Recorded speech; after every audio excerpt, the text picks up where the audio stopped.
செய்திகள். காஞ்சிபுரத்தில் தனியார் விடுதியில் திமுக விளையாட்டு மேம்பாட்டு அணியின் மண்டல அளவிலான கலந்துரையாடல் கூட்டம் நடைபெற்றது. காஞ்சிபுரத்தில் தனியார் விடுதியில் திமுக விளையாட்டு மேம்பாட்டு அணியின் மண்டல அளவிலான கலந்துரையாடல் கூட்டம் அணியின் மாவட்ட அமைப்பாளர் சி. ராதாகிருஷ்ணன் தலைமையில் நடைபெற்றது. இதில் மக்களவை உறுப்பினர் கா. செல்வம், எம்எல்ஏக்கள் கா. சுந்தர், எழிலரசன், மாநகர செயலாளர் செஹேவி தமிழ்ச்செல்வன் ஆகியோர் முன்னிலை வகித்தனர். கூட்டத்தில் திமுக விளையாட்டு மேம்பாட்டு அணியின் செயலாளரும் மத்திய சென்னை தொகுதி மக்களவை உறுப்பினருமான தயாநிதி மாறன் கலந்து கொண்டு பேசினார். அப்போது பேசிய அவர், இதுவரை 180 விளையாட்டுப் போட்டிகளை நடத்தி இருக்கிறோம் எனவும் தமிழகத்தில் கபடி விளையாட்டுக்கு மிகப்பெரிய வரவேற்பு இருக்கிறது என தெரிவித்தார். தென்காசி மாவட்டம் கடையநல்லூர் சுந்தரேசபுரம் அருள்மிகு மீனாட்சி சுந்தரேஸ்வரர் திருக்கோவில் 800 ஆண்டுகளுக்கு பழமையான இத்திருக்கோவிலில் பல சித்தர்கள் ஜீவசமாதி அடைந்துள்ளனர். தென்காசி மாவட்டம் கடையநல்லூர் சுந்தரேசபுரம் அருள்மிகு மீனாட்சி சுந்தரேஸ்வரர் திருக்கோவிலில் 800 ஆண்டுகள் பழமையான இத்திருக்கோவிலில் பல சித்தர்கள் ஜீவசமாதி அடைந்துள்ளனர். இத்திருக்கோவிலில் இன்று 5 அடி உயரம் கொண்ட அஷ்டவராகி சிலை பிரதிஷ்டை செய்யப்பட்டது. இந்நிகழ்வில் பொதுமக்கள் பலரும் கலந்து கொண்டு சிறப்பித்தனர். இத்திருக்கோவிலின் ராஜகோபுர திருப்பணிகளை காஞ்சிபுரம் சுவாமிகள் என பல மாவட்டங்களில் உள்ள ஆன்மீக அன்பர்கள் அவர்கள் சொந்த செலவில் பல்வேறு பணிகளை செய்ய உள்ளனர். நாகையில் தமிழக வெற்றி கழகத்துக்கு தேர்தல் ஆணையம் அங்கீகாரம் மற்றும் விக்கிரவாண்டி மாநாட்டுக்கு காவல்துறை அனுமதி ஆகியவற்றை வரவேற்று பட்டாசு வெடித்து இனிப்புகள் வழங்கி கொண்டாடினர். விக்கிரவாண்டியில் மாநாடு நடத்துவதற்கு காவல்துறை அனுமதி வழங்கியது. இதனைத் தொடர்ந்து நாகப்பட்டினம் அவரித்திடலில் தமிழக வெற்றி கழக நிர்வாகிகள் மற்றும் தொண்டர்கள் நலத்திட்ட உதவிகளை வழங்கி கொண்டாடினர். தமிழக வெற்றி கழகத்தின் நாகை மாவட்ட செயலாளர் சுகுமாரன் தலைமையில் அவரித்திடலில் இருந்து பேரணியாக நாகை புதிய பேருந்து நிலையம் வந்தடைந்த தமிழக வெற்றி கழகத்தினர்கள் பட்டாசு வெடித்து இனிப்புகள் வழங்கி கொண்டாட்டத்தில் ஈடுபட்டனர். கோவையில் பட்ட பகலில் தனியார் தங்கும் விடுதிகளில் புகுந்து திருட்டு சம்பவத்தில் ஈடுபட்டு வரும் சிசிடிவி காட்சிகள் வெளியாகி பரபரப்பை ஏற்படுத்தியுள்ளது. கவை பீலமேடு பகுதியில் லவ்லி எஸ்ட்மேன்ஸ் எனும் தனியார் தங்கும் விடுதி செயல்பட்டு வருகிறது. இங்கு திருநெல்வேலி மாவட்டத்தை சேர்ந்த பிரவீன்குமார் என்பவர் தங்கியுள்ளார். இந்நிலையில் சம்பவத்தன்று பகலில் விடுதி அறையில் உறங்கிக் கொண்டுள்ளனர். பின்பு எழுந்து பார்க்கும் போது அவரது விலை மதிப்புள்ள செல்போன் காணாமல் போனது தெரிய வந்துள்ளது. இதனையடுத்து அங்குள்ள சிசிடிவி காட்சிகளை ஆய்வு செய்த போது மர்ம நபர் ஒருவர் மெதுவாக நடந்து வந்து அறைக்குள் சென்று திருடிவிட்டு செல்லும் காட்சி பதிவாகியுள்ளது. இந்த சிசிடிவி காட்சிகளை வைத்து பிரவீன்குமார் பீலமேடு காவல் நிலையத்தில் புகார் அளித்தார். புகாரின் பேரில் வழக்கு பதிவு செய்த போலீசார் திருட்டு சம்பவத்தில் ஈடுபட்ட நபரை தேடி வருகின்றனர். கடலூர் மாவட்டம் காட்டுமன்னார் கோவிலில் இலவச இயற்கை மருத்துவ முகாம் நடைபெற்றது. கடலூர் மாவட்டம் காட்டுமன்னார் கோவில் ரோட்டரி சங்கம், வள்ளலார் மனை மேம்பாட்டு நிறுவனம் மற்றும் கோவை JSS இயற்கை மருத்துவ கல்லூரி மற்றும் மருத்துவமனை இணைந்து இலவச இயற்கை மருத்துவ முகாம் நடைபெற்றது. முகாமில் பல்வேறு வகையான நோய்களுக்கு சிகிச்சை மற்றும் மருத்துவரின் இலவச ஆலோசனைகளை, மருத்துவரின் ஆரோக்கிய உரையாடல், நோய்க்கேற்ப உணவு பட்டியல் ஆகியவற்றை இயற்கை மருத்துவர்கள் சுதாகர் மற்றும் பயிற்சி மருத்துவர் அகர முதல்வன் பொதுமக்களுக்கு வழங்கினார். தேனி மாவட்டம் சிந்தலச்சேரியில் இருந்து லட்சுமி நாயக்கம்பட்டி அருகே சென்ற டிராக்டர் கவிழ்ந்து விபத்து ஏற்பட்டதில் 3 சிறுவர்கள் உயிரிழந்தனர். தேனி மாவட்டம் தேவாரம் அருகே மாரவாப்பட்டியை சேர்ந்த சிறார்கள் விஷால், நிவாஸ், கிஷோர் மற்றும் சிலர் விநாயகர் சிலையை டிராக்டரில் அலங்காரம் செய்து கரைப்பதற்காக சிந்தலச்சேரி சென்றுள்ளனர். அங்குள்ள குளத்தில் சிலையை கரைத்துவிட்டு அங்கிருந்து திரும்பும் வழியில் எதிர்பாராத விதமாக சாலையில் இருந்து 3 அடி பள்ளத்தில் டிராக்டர் தலை குப்புற கவிழ்ந்து விட்டது. இந்த விபத்தில் டிராக்டரில் பயணம் செய்த 3 சிறார்கள் சம்பவ இடத்திலேயே உயிரிழந்தனர். தகவல் அறிந்த சம்பவ இடத்திற்கு சென்ற தேவாரம் காவல்துறையினர் வழக்கு பதிவு செய்து 3 சிறார்களின் உடலை கைப்பற்றி உத்தமபாளையம் அரசு மருத்துவமனைக்கு பிரேத பரிசோதனைக்கு அனுப்பி வைத்துள்ளனர். சங்கரகிரியை அடுத்த கல்வளங்கம் காவேரி ஆற்றில் 500க்கும் மேற்பட்ட விநாயகர் சிலைகளை பக்தர்கள் கரைத்து வழிபட்டனர். சேலம் மாவட்டம் சங்கரகிரியை அடுத்துள்ள கல்வளங்கம் காவிரி ஆற்றில் விநாயகர் சதுர்த்தியான நேற்றில் இருந்து இன்று வரை சுமார் 500க்கும் மேற்பட்ட விநாயகர் சிலைகளை கொண்டு வந்து சிறப்பு பூஜைகள் செய்து ஆற்று தண்ணீரில் கரைத்தனர். மேலும் பாதுகாப்பு பணிகளை மேற்கொள்ளும் வகையில் தேவூர் போலீசார் மற்றும் சங்கரகிரி தீயணைப்புத்துறை வீரர்கள் தீவிரமாக கண்காணிக்கப்பட்டு பாதுகாப்பு பணிகளில் ஈடுபட்டு வருகின்றனர். காரைக்குடி அருகே உள்ள சூரக்குடி கிராமத்தில் பிஜேபி சார்பில் விநாயகர் சிலை ஊர்வலமாக எடுத்து செல்லப்பட்டு ரகு தீர்த்த மண்டப குளத்தில் கரைக்கப்பட்டது. சிவகங்கை மாவட்டம் காரைக்குடி தாலுகா சூரக்குடி கிராமத்தில் விநாயகர் சதுர்த்தி விழாவை முன்னிட்டு பிஜேபி முன்னாள் மாவட்ட பொதுச் செயலாளர் ராமசுவாமி சார்பில் விநாயகர் சிலை ஊர்வலம், கரகாட்டம், நாதஸ்வரம் முழங்க ஆட்டம் பாட்டத்துடன் புறப்பட்டு கிழக்கு தெரு முத்தால் மண்டபம் பிள்ளையார் கோயில் சென்று அருள்மிகு ஸ்ரீ சூரமாகாளியம்மன் கோயில் வழியாக சென்று ரகுதீர்த்த மண்டபகுளத்தில் பிரதிஷ்டை செய்யப்பட்ட விநாயகர் கரைக்கப்பட்டது. சங்கராபுரம் தேர் திருவிழா நிகழ்ச்சியில் தேர் பக்கவாட்டு பகுதியில் சாய்ந்து விபத்து ஏற்பட்டது. கள்ளக்குறிச்சி மாவட்டம் சங்கராபுரம் அருகே உள்ள சோழப்பட்டு கிராமத்தில் பட்டியலின மக்கள் வசிக்கும் பகுதியில் மகாமாரியம்மன் கோவில் தேர் திருவிழா கடந்த மாதம் 24ஆம் தேதி கொடியேற்றத்துடன் தொடங்கியது. பின்னர் திருத்தேர் முக்கிய வீதிகள் வழியாக சென்றடைந்து தெற்கு தெரு வீதி கடைசி மேற்பகுதியில் சென்று திடீரென பக்கவாட்டு பகுதியில் சாய்ந்து விபத்துக்குள்ளானது. இந்த விபத்தில் அதே கிராமத்தை சேர்ந்த ராமச்சந்திரன் என்பவர் விபத்தில் படுகாயமடைந்தார். அவரை சேலம் அரசு மருத்துவமனையில் தீவிர சிகிச்சை பிரிவில் சேர்க்கப்பட்டு உயிர் ஆபத்தான நிலையில் சிகிச்சை பெற்று வருகிறார். மேலும் 2 பேர் கள்ளக்குறிச்சி அரசு மருத்துவமனையில் சிகிச்சை பெற்று வருகின்றனர் என்பது குறிப்பிடத்தக்கது. கிருஷ்ணகிரி மாவட்டம் ஊத்தங்கரை அருகே நியாயம் கேட்டு 3 குழந்தைகளுடன் கிராம மக்கள் மாவட்ட ஆட்சியரிடம் புகார் மனுவினை கொடுத்தனர். கிருஷ்ணகிரி மாவட்டம் ஊத்தங்கரை அருகே உள்ள நெல்லக்கவுண்டர் ஆற்றில் டிராக்டர்களின் மணல் அள்ளி கொடுத்திருந்ததை அதே பகுதியை சேர்ந்த பெருமாள் என்பவர் செல்போனின் படப்பிடித்து ஊத்தங்கரை காவல்துறையினர் உள்ளிட்ட சம்பந்தப்பட்டவர்களுக்கு அனுப்பியுள்ளதாக கூறப்படுகிறது. இதனால் ஆத்திரமடைந்த 6 பேர் கொண்ட கும்பல் இரும்பு கம்பி மற்றும் கூர்மையான ஆயுதங்களை கொண்டு பெருமாளை சரமாரியாக தாக்கியுள்ளனர். இந்த சம்பவம் குறித்து தகவலறிந்த போலீசார் பெருமாளின் உடலை மீட்டு ஊத்தங்கரை அரசு மருத்துவமனைக்கு அனுப்பி வைத்தனர். இதுகுறித்து பாதிக்கப்பட்ட குடும்பத்தினர் 3 குழந்தைகளுடன் மாவட்ட ஆட்சியர் திருமதி சரையு அவர்களை சந்தித்து புகார் மனுவினை அளித்தனர். கிருஷ்ணகிரி மாவட்டம் ஊத்தங்கரை அருகே காளியம்மன் கோவில் கும்பாபிஷேக விழாவில் 50,000க்கும் மேற்பட்ட பக்தர்கள் கலந்து கொண்டனர். கிருஷ்ணகிரி மாவட்டம் ஊத்தங்கரை வட்டம் மத்தூர் ஒன்றியம் சாலமரத்துப்பட்டி ஊராட்சிக்கு உட்பட்ட ஓலைப்பட்டி கிராமத்தில் யாதவ சமுதாய மக்கள் ஒருங்கிணைப்பில் கட்டிட முடிக்கப்பட்ட அருள்மிகு மகாகாளியம்மன் கோவில் கும்பாபிஷேக விழா நடைபெற்றது. கும்பாபிஷேக விழாவிற்கு வருகை புரிந்த பக்தர்கள் அனைவருக்கும் காலை முதல் மாலை வரை அறுசுவையுடன் அன்னதானம் வழங்கப்பட்டது. காட்டுமன்னார் கோயில் பல்வேறு வணிக நிறுவனங்கள் சார்பில் இலவச கண் சிகிச்சை முகாம் நடைபெற்றது.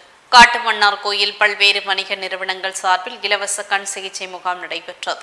002 முகாமிற்கு அரிமா சங்க தலைவர் ஹிலூர் முகமது தலைமை தாங்கினார். முகாமில் கண் மருத்துவர் அஞ்சலி கார்டியா தலைமையிலான மருத்துவ குழுவினர் முகாமில் கலந்து கொண்ட 500க்கும் மேற்பட்ட மருத்துவ சிகிச்சைகள் மற்றும் மருந்து மாத்திரைகளை இலவசமாக வழங்கினர். காஞ்சிபுரம் மாவட்டம் ஸ்ரீபெரும்புதூர் அடுத்த நெம்மிலி ஊராட்சியில் பொது சுகாதாரம் மற்றும் நோய் தடுப்பு மருத்துவத்துறை சார்பில் சிறப்பு மருத்துவ முகாம் நெம்மிலி ஊராட்சியில் நடைபெற்றது. காஞ்சிபுரம் மாவட்டம் ஸ்ரீபெரும்புதூர் அடுத்த நெம்மிலி ஊராட்சியில் பொது சுகாதாரம் மற்றும் நோய் தடுப்பு மருத்துவத்துறை சார்பில் சிறப்பு மருத்துவ முகாம் நெம்மிலி ஊராட்சியில் நடைபெற்றது. இதில் நெம்மிலி ஊராட்சி மன்ற தலைவர் அறிவழகன், ஆதி திராவிட நலத்துறை வட்டாட்சியர் செல்வி கோச்சித்ரா, வருவாய் ஆய்வாளர் தினேஷ், கிராம நிர்வாக அலுவலர் வரலட்சுமி, டாக்டர் மருத்துவர் யமுனா ஆகியோர் கலந்து கொண்டனர். திருப்பத்தூர் மாவட்டத்தில் மகளிர் குழுக்களை சேர்ந்த பயனாளிகளுக்கு வங்கி கடன் மற்றும் நலத்திட்ட உதவிகள் மாவட்ட ஆட்சியர் க. தர்பகராஜ் தலைமையில் நடைபெற்றது. திருப்பத்தூர் அடுத்த ஆதியூர் தனியார் திருமண மண்டபத்தில் மகளிர் சுய உதவிக்குழு வங்கி கடன் வழங்கும் விழா நடைபெற்றது. இதன் தொடர்ச்சியாக திருப்பத்தூர் மாவட்டத்தில் உள்ள 460 மகளிர் சுய உதவிக்குழுக்களை சேர்ந்த 6280 பயனாளிகளுக்கு ரூபாய் 45.91 கோடி மதிப்பிலான வங்கிக் கடன் மற்றும் நலத்திட்ட உதவிகளை நாடாளுமன்ற உறுப்பினர் CN அண்ணாதுரை, சட்டமன்ற உறுப்பினர்கள் க. தேவராஜ், நல்லத்தம்பி, வெல்வநாதன், மாவட்ட ஊராட்சி குழு தலைவர் சூரியகுமார் ஆகியோர் கலந்து கொண்டு வழங்கினர். கடலூர் புதுநகர் காவல் நிலையத்தில் விரைவில் காவல் ஆய்வாளர் பணி நியமனம் செய்ய வேண்டும் என மூத்த வழக்கறிஞர் என். சிவகுருநாதன் கோரிக்கை விடுத்துள்ளார். கடலூர் புதுநகர் காவல் நிலையத்தில் 3 மாதம் கடந்தும் இன்று வரை விசாரணை அதிகாரி காவல் ஆய்வாளர் நியமனம் செய்யப்படாமல் காலம் தாழ்த்துவதால் பொதுமக்கள் மிகவும் சிரமத்தை சந்திக்கின்றனர். இதுகுறித்து கடலூர் மூத்த வழக்கறிஞர் மற்றும் நுகர்வோர் சுற்றுச்சூழல் பாதுகாப்பு சங்கத்தின் மாநில சட்ட ஆலோசகர் என். சிவகுருநாதன் பேட்டி கொடுத்துள்ளார். அதில் சம்பந்தப்பட்ட அதிகாரிகள் தலையிட்டு விரைவில் புதுநகர் காவல் நிலையத்திற்கு ஆய்வாளர் அமர்த்த வேண்டும் என கோரிக்கை விடுத்தார்.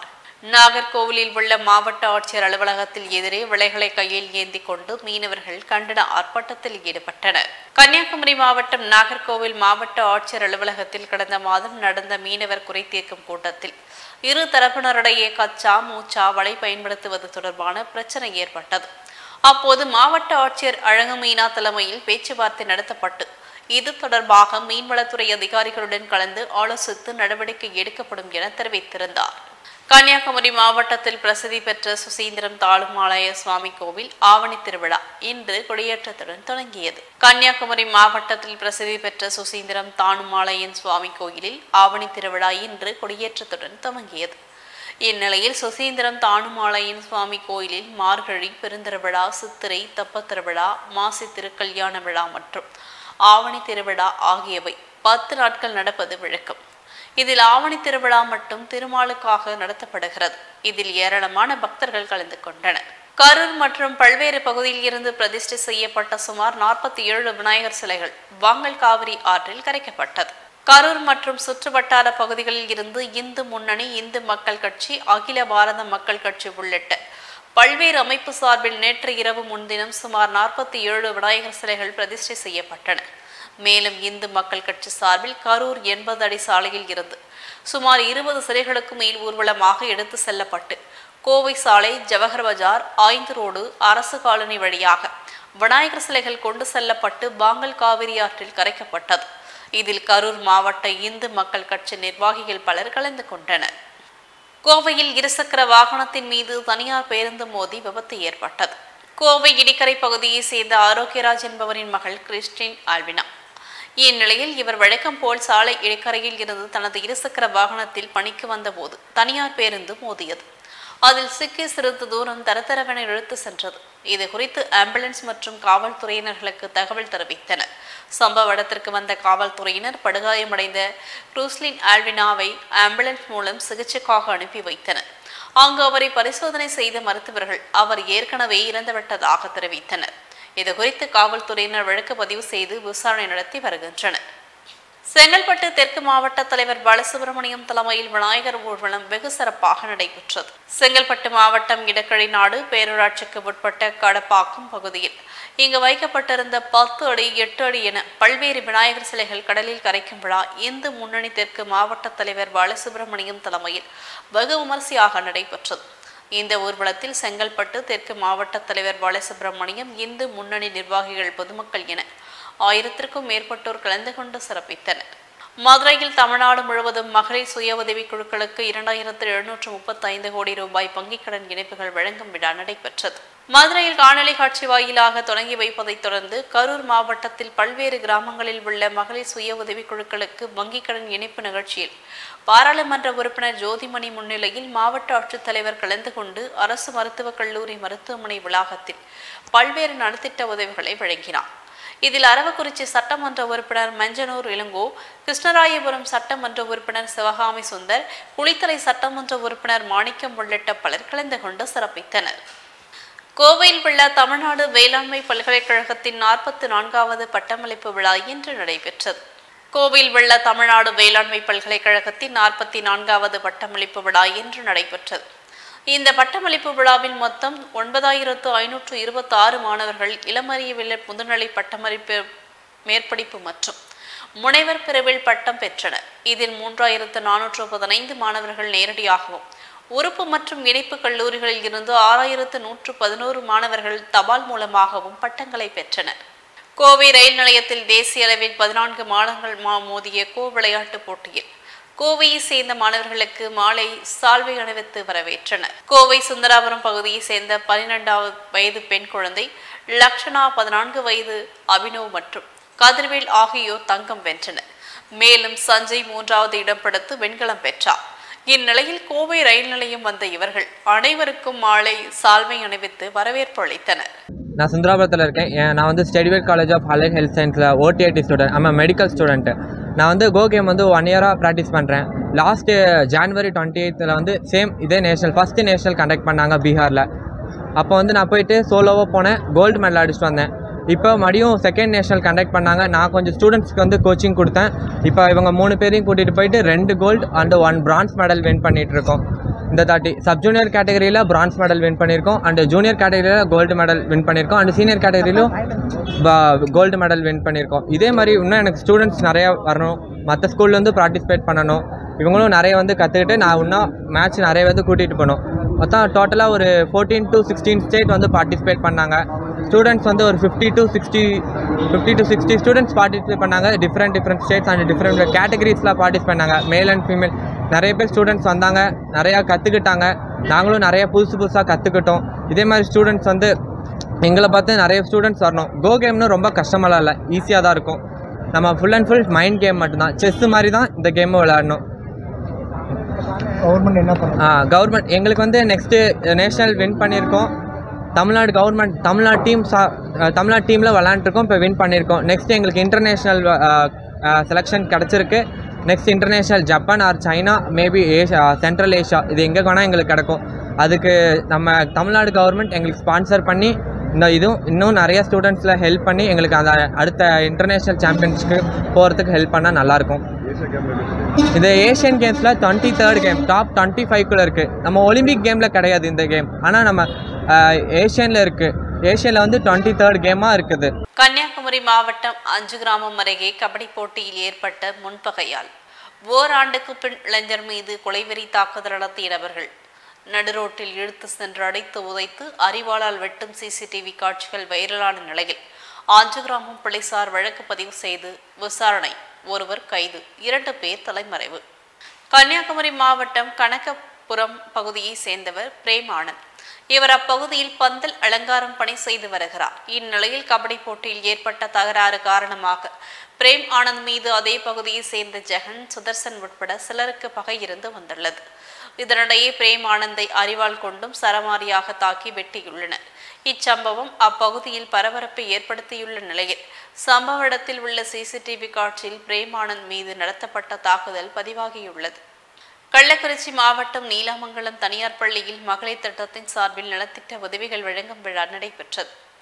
கள்ளக்குறிச்சி மாவட்டம் நீலாமங்கலம் தனியார் பள்ளியில் மகளிர் திட்டத்தின் சார்பில் நலத்திட்ட உதவிகள் வழங்கும் விழாவில் மாவட்ட ஆட்சித்தலைவர் அவர்கள் மகளிர் சுய உதவி குழுவினரிடம் உரையாற்றிய பின்னர் மகளிர் சுய உதவி குழுவினர்களுக்கு அரசு நலத்திட்ட உதவிகளை வழங்கி சிறப்பித்தார்.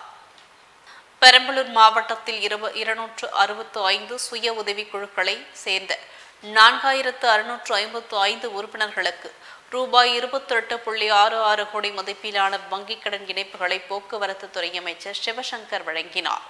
பெரம்பலூர் மாவட்ட ஆட்சியர் அலுவலக கூட்டரங்கில் போக்குவரத்து துறை அமைச்சர் சிவசங்கர் கலந்து கொண்டு நேரடி நிகழ்வினை பார்வையிட்டு 265 சுய உதவி குழுக்களை சேர்ந்த 4655 உறுப்பினர்களுக்கு ரூபாய் 28.66 கோடி மதிப்பிலான வங்கிக் கடன் இணைப்புகளையும் வருவாய்த்துறை சார்பில் மலையாளப்பட்டி மற்றும் ஆலத்தூர் பகுதியில் பூமிதான நிலத்தில் வாழும் மக்கள்களின் சுமார் 40 ஆண்டுகால கோரிக்கையினை நிறைவேற்றும் விதமாக 50 பயனாளிகளுக்கு தலா ரூபாய் 1 லட்சம் மதிப்பீட்டிலான இலவச வீட்டுமனை பட்டாக்களையும் 60 பயனாளிகளுக்கு மின்னணு குடும்ப அட்டைகளையும் மாவட்ட ஆட்சித்தலைவர் கிரேஸ் பச்சாவ் தலைமையில் வழங்கினார்.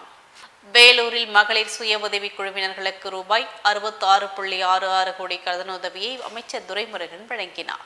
வேலூரில் தமிழக ஊரக மற்றும் நகர்ப்புற வாழ்வாதார இயக்கத்தின் சார்பில் மகளிர் சுய உதவி குழுவினர்களுக்கு 66.66 கோடி வங்கிக் கடன் உதவிக்கான காசோலைகளை நீர்வள மற்றும் கனிம வளத்துறை அமைச்சர் துரைமுருகன் வழங்கினார்.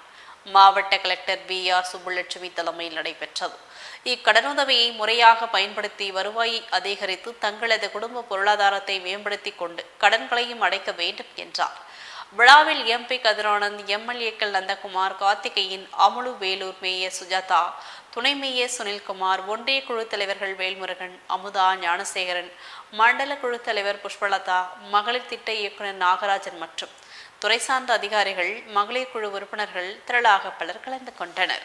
செங்கல்பட்டில் அருள்மிகு ஸ்ரீ பூர்ண புஷ்பகலா சமேத ஸ்ரீ ஐயனாரப்பன் ஆலய மண்டாபிஷேகம் பூர்த்தி விழா நடைபெற்றது.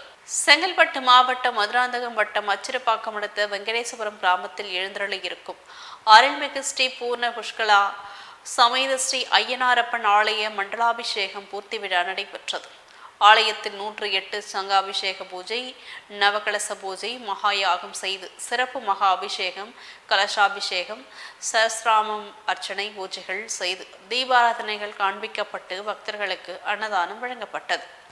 தருவைகுளத்தில் இலங்கை கடற்படையால் சிறைபிடிக்கப்பட்டுள்ள மீனவர்களை மீட்க வலியுறுத்தி உண்ணாவிரதம் மற்றும் கடையடைப்பு போராட்டம் நடைபெற்றது. தூத்துக்குடி மாவட்டம் தருவைகுளத்தில் இருந்து கடந்த மாதம் 2 விசைப்படகுகளில் மீன்பிடிக்க சென்ற மீனவர்கள் 22 பேரை இலங்கை கடற்படையினர் இலங்கை எல்லைக்குள் நுழைந்ததாக கூறி கைது செய்தனர். இந்நிலையில் இலங்கை கடற்படையால் சிறைப்பிடிக்கப்பட்ட 2 விசைப்படகுகளையும் 22 மீனவர்களையும் அங்குள்ள நீதிமன்றத்தால் விதிக்கப்பட்ட அபராதத்தை ரத்து செய்து மீட்க மத்திய மாநில அரசுகளை வலியுறுத்தி இன்று தருவைக்குளத்தில் பொதுமக்கள் மற்றும் மீனவர்கள் சார்பில் கடையெடுப்பு மற்றும் உண்ணாவிரத போராட்டம் நடைபெற்றது. இலங்கை கடற்படையினரால் எல்லை தாண்டி மீன்பிடித்ததாகவும் எல்லை தாண்டியதாகவும் குற்றஞ்சாட்டி அவங்கள இலங்கை நீதிமன்றத்தின் முன் ஒப்படைச்சு அவங்கள சிறையில் அடைச்சாங்க.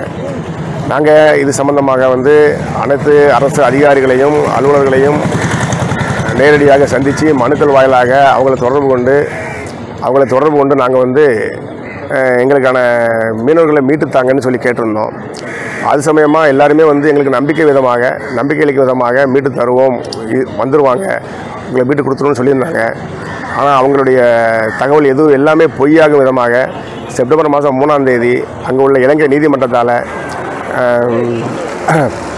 விசாரணைக்கு உட்பட்டு அபராத தொகையும் சிறை தண்டனையும் வழங்கிட்டாங்க. 22 பேரில் 12 பேருக்கு 3.5 கோடி ரூபாய் அபராதமும் சிறை தண்டனையும் வழங்கியிருக்காங்க. இன்றைக்கி தேதி 9, நாளைக்கு தேதி 10, 10ஆம் தேதி எஞ்சிய 10 மீனவர்களுக்கு இந்த நீதிமன்றத்தின் மூலமாக தீர்ப்பு வழங்க போகிறாங்க. அந்த தீர்ப்பில் எப்படி இருக்குன்னு தெரியல. ஏன்னா அபராத தொகை வழங்க போகிறாங்களா, இல்லை சிறை தண்டனையா, இல்லை விடுதலை பண்ண போகிறாங்களா அப்படின்னு எதுவுமே இல்லை.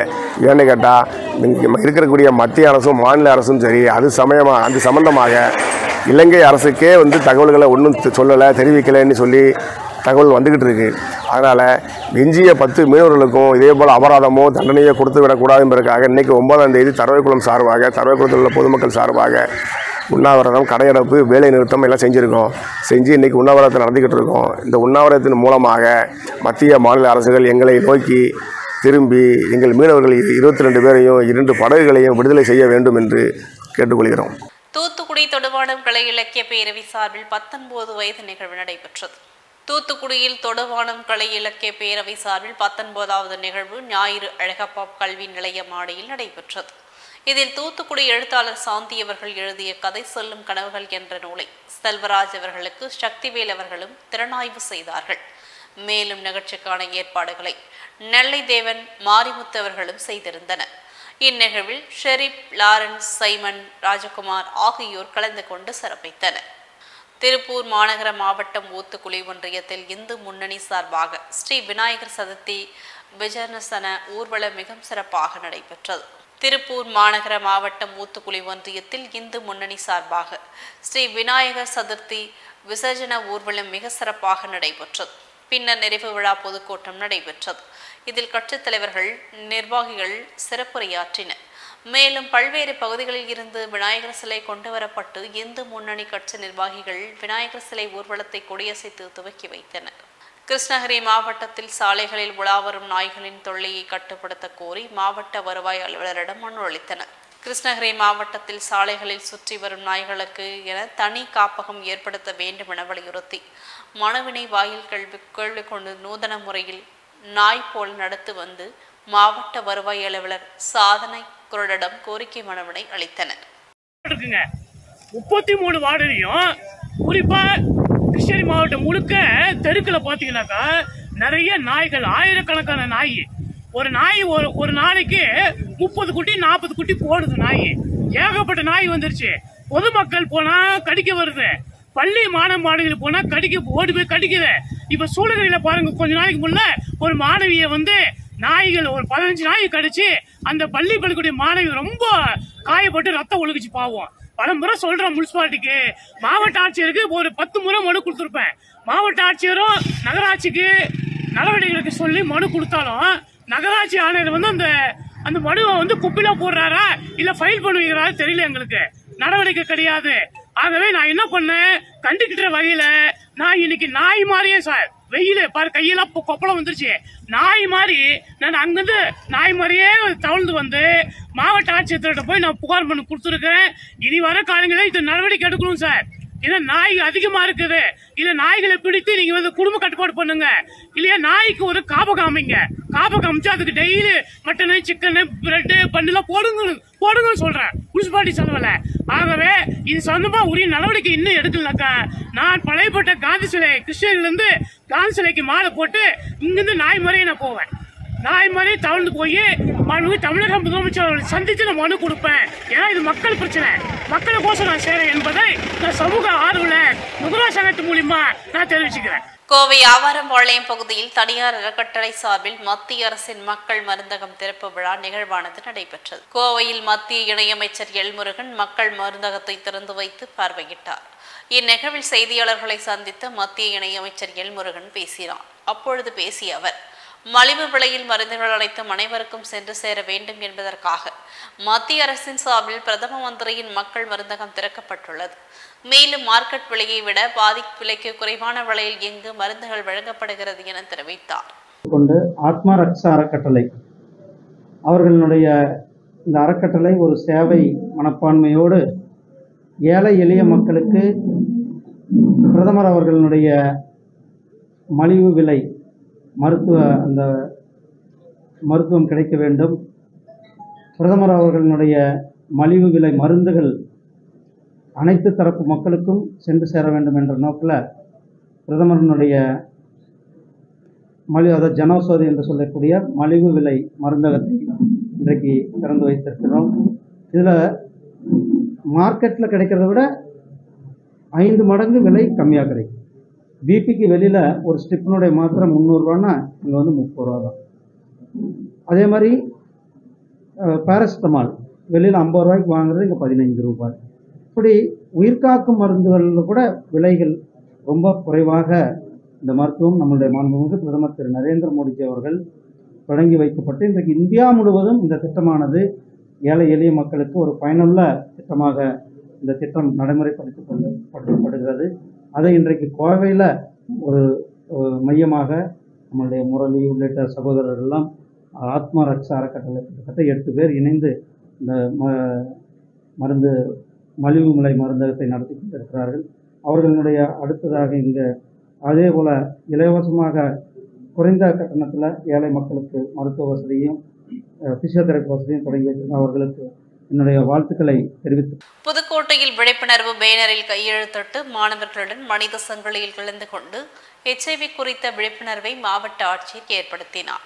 புதுக்கோட்டையில் தேசிய எய்ட்ஸ் கட்டுப்பாட்டு நிறுவனம் மற்றும் தமிழ்நாடு மாநில எய்ட்ஸ் கட்டுப்பாட்டு சங்கம் சார்பில் பொதுமக்களுக்கு பல்வேறு திட்டங்களின் வாயிலாக HIV எய்ட்ஸ் பற்றிய விழிப்புணர்வை அளித்து வருகிறது. அதன் ஒரு பகுதியாக புதுக்கோட்டை புதிய பேருந்து நிலையம் அருகே அமைக்கப்பட்ட எய்ட்ஸ் குறித்த விழிப்புணர்வு பேனரில் கையெழுத்திட்டு பள்ளி கல்லூரி மாணவர்களுடன் மனித சங்கிலி நிகழ்ச்சியில் கலந்து கொண்டு மாவட்ட ஆட்சியர் அருணா விழிப்புணர்வை ஏற்படுத்தினார்.